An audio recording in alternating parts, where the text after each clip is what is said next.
오늘 말씀에 보면은 특별히 그 이름을 예수라 하라 하는 말씀이 나와요.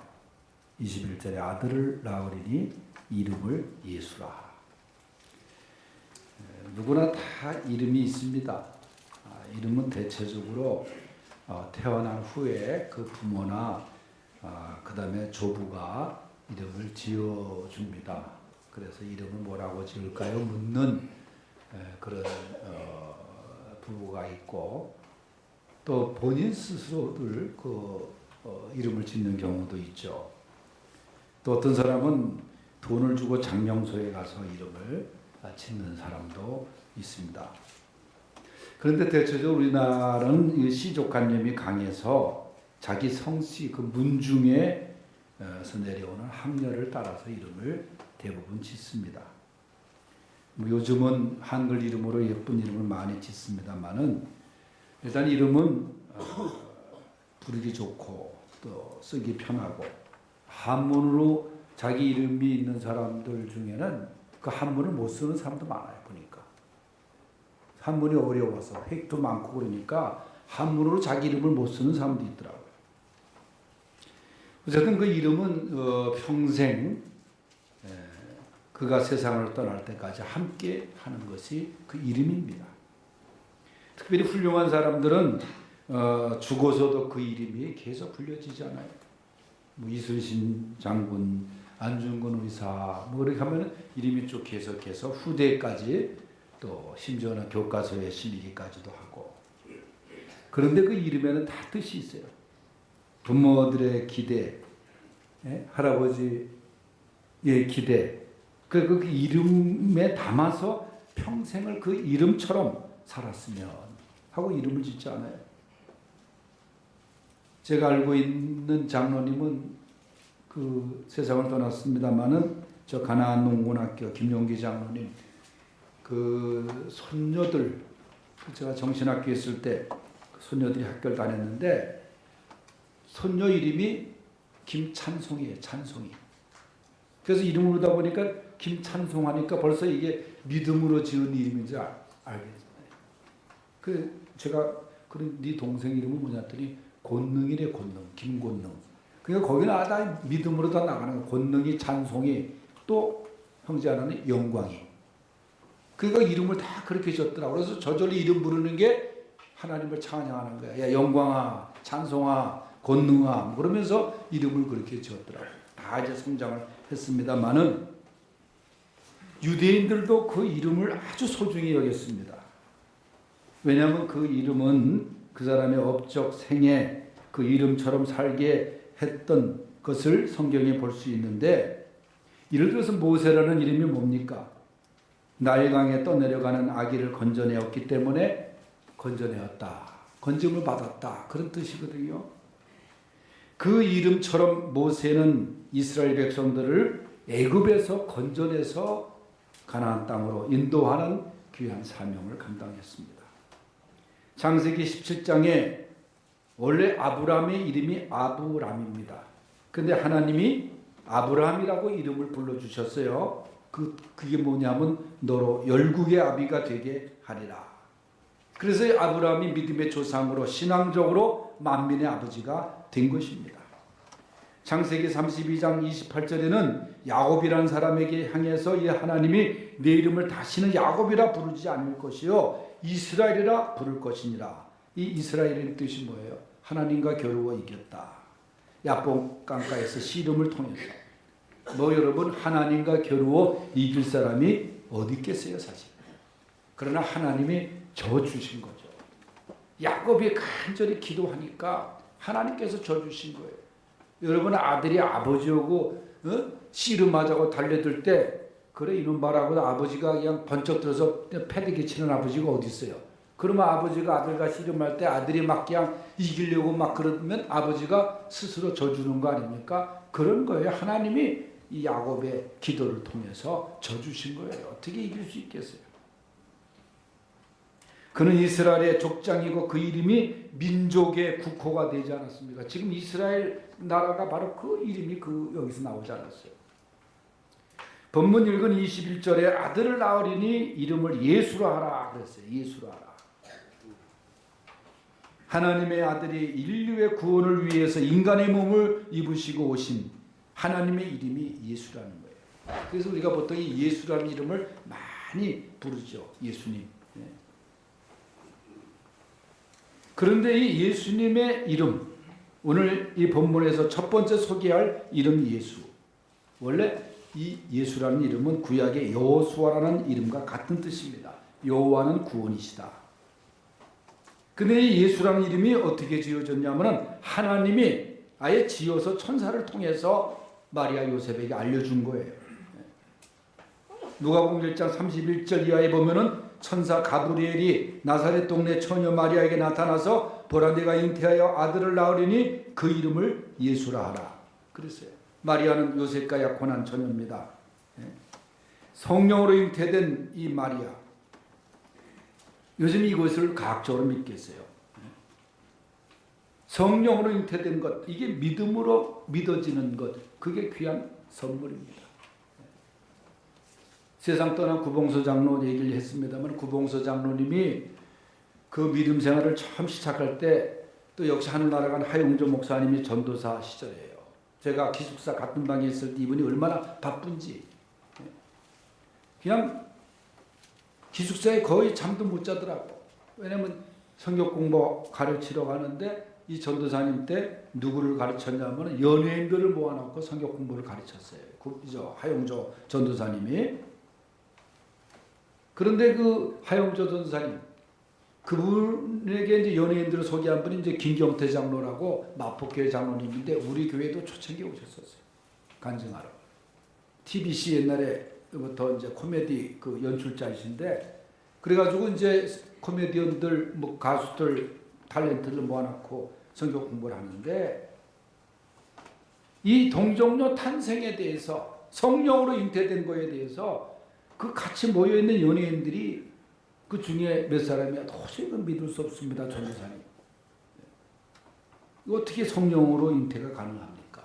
믿음이 없으니까 믿지 못하는 거죠. 그러니까 구봉서 장로가 장로 되기 전이죠. 그 옆에 있는 그렇게 질문하는 친구를 툭 치면서, 야, 나 그 남편도 믿는데 네가 왜 못 믿냐? 에? 아니 남편 그 요셉도 믿는데 네가 왜 못 믿냐고? 네가 뭔데 못 믿냐고? 그 의미 있는 얘기예요. 아니 요셉도 믿어주고 요셉도 믿는데 네가 뭐냐 이거야. 근데 요셉이란 사람이 여기 보면 참 한마디로 표현이 19절에 의로운 사람이라 그랬어요. 참 의로운 사람. 이 말씀은 하나님 보시기에 어렵다는 거예요. 사람 보기에도 어렵지만. 그래서 자기랑 상관이 없는 아기가 있을 때 가만히 끊고 자였다. 그러니까 이 마리아를 지켜주기 위해서, 태중에 있는 아기를 지켜주기 위해서 자기가 조용히 떠나려고 했던 사람이 요셉입니다. 왜냐하면 당시 율법에는 이렇게 되면 돌에 맞아 죽거든요. 생명을 사랑한 요셉이죠. 그런 가운데 이제 꿈에 주의 사자가 나타나서 아예 이름까지 지어주는 거예요. 내 아내 마리아 데려오기를 무서워하지 말라. 그는 성령으로 잉태된 것입니다. 이거 왜냐하면 동정녀 탄생이야 그 인간의 원죄가 없잖아요. 아기 예수 그리스도는 죄 없이 태어나신 분 아니에요. 그래서 이름이 예수, 저가 자기 백성을 죄에서 구원할 자. 구약의 여호수아가 이스라엘 백성들을 인도해 나가지고 이제 가나안 땅에 데리고 들어간 것처럼 예수님은 이 세상 사람들을 구원할 목적으로 오신 거예요. 그래서 우리를 신령한 가나안 복지로 인도하기 위해서 예수님이 오신 것입니다. 우리를 하늘나라 백성으로 삼기 위해서 오신 거예요. 예수님은 또한 친히 오신 목적을 마태복음 20장 28절에 말씀하시기를 내가 세상에 온 것은 섬김을 받으려 함이 아니요 도리어 섬기려 하고 자기 목숨을 많은 사람의 대속물로 주려 함이니라. 여러분, 자기 목숨을 희생제물로 바치기 위해서 오신 거예요. 어떻게 보면 예수님은 죽으러 오신 거예요. 십자가에 죽으러 오신 겁니다. 여러분, 구원이라는 것은 말로 되는 게 아니에요. 직접 행동으로 되는 것이 구원의 역사입니다. 태평양 한가운데 있는 하와이 군도에 그 중에 있는 몰로카이 섬이 있습니다. 거기는 나 환자들이 거기서 살다가 그 다음에 일생을 보내는 그런 섬입니다. 그 나 환자들이 있는 그 몰로카이 섬에 선교하게 들어갔던 다니엘이 있었어요. 이 사람이 복음을 전하고 또 노력도 하고 희생적 봉사를 다했지만은 감사한 마음은 나 환자들이 품고 있으나 복음을 받아들이지 않는 거예요. 다니엘과 그들 사이에 이 막힌 담이 있었습니다.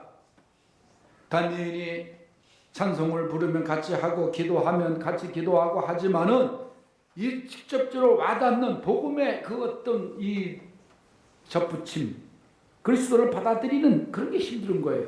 왜냐하면 당신은 건강한 사람이고 우리는 나 환자라. 그런 벽이 있었어요. 다니엘이 생각하던 그때 어느 날 하나님 앞에 이렇게 기도하기 시작합니다. 하나님, 저도 나 환자가 되게 해주십시오. 그러면서 그들과 함께 거리낌 없이 악수도 하고 입도 맞추고 그 진물나는 그것을 싸매주고 자기 스스로가 나 환자가 되기 위해서 온갖 노력을 다한 거예요. 어느 날 그가 나 환자가 됩니다. 그는 할렐루야 기뻐합니다. 그리고 외칩니다. 여러분, 나도 여러분과 같이 나 환자가 되었어. 옛날에는 여러분과 같이 문둥이가 나도 되었어. 그렇게 외치면서 그들과 가까이 하면서 살았다는 거예요. 그때부터 그들이 놀라운 변화, 그리고 회개하고 복음을 받아들이고 구원을 얻고 모르카이 섬이 지상의 낙원이라 할 만큼 아름다운 섬이 되었다는 거예요.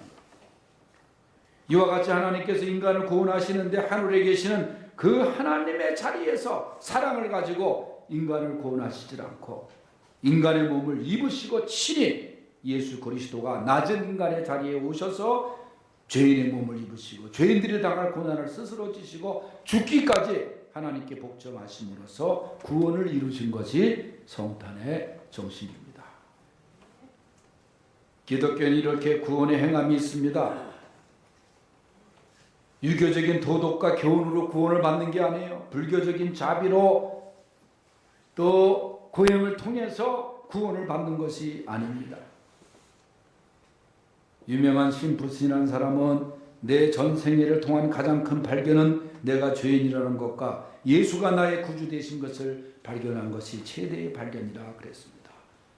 우리를 구원하시기 위해서 오신 주님, 죄인인 나를 발견하고 예수님을 나의 구주로 모시고 하나님의 자녀된 것을 감사하는 이 성탄의 아침이 될 수 있기를 축원합니다.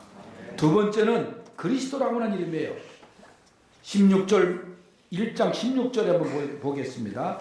앞에 넘겨서 시작. 야곱은 마리아의 남편 요셉을 낳았으니 마리아에게서 그리스도라 칭하는 예수가 나시니라 그랬어요. 이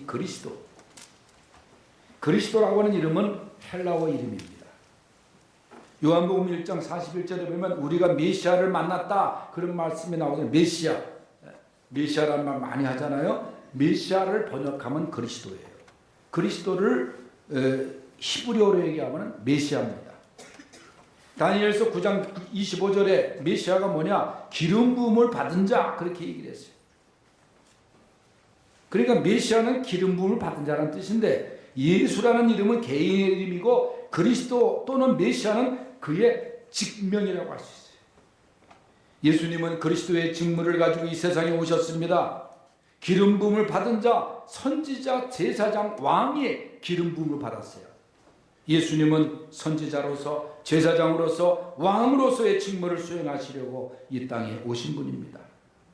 하나님의 말씀을 전달하는 것이 선지자의 직무입니다. 하나님께로부터 오셔서 하나님의 말씀을 직접 인간에게 전하시면서 이 선지자의 직무를 감당하신 그리스도십니다. 제사장의 직무는 뭐예요? 백성들의 죄를 속하기 위해서 제사를 드려주는 일을 하는 것이 제사장이에요.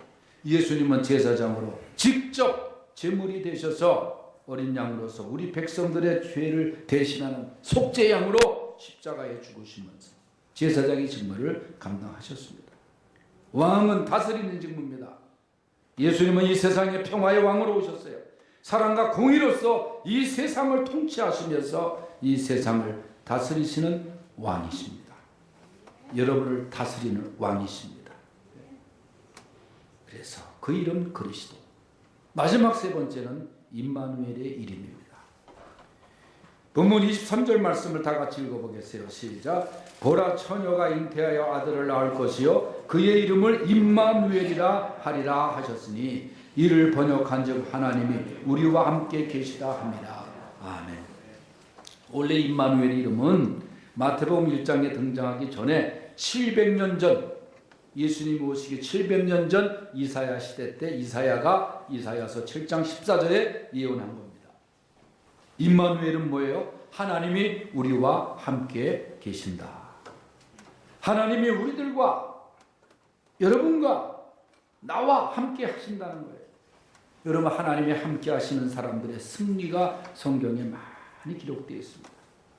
심지어 어려울 때나 위기를 당했을 때 하나님이 함께 하셔서 도와주시고, 아브라함, 이삭, 야곱, 요셉, 모세, 여호수아, 다니엘과 함께 하셨던 하나님, 그 하나님이 인간의 몸을 입으시고 직접 우리의 역사 속에 오셔서 우리와 함께 잡수시고 일하시고 가르치시고 병든 자를 고쳐주시고 굶주린 자, 병든 자, 불쌍한 자, 소외된 자들과 함께 해주셨습니다.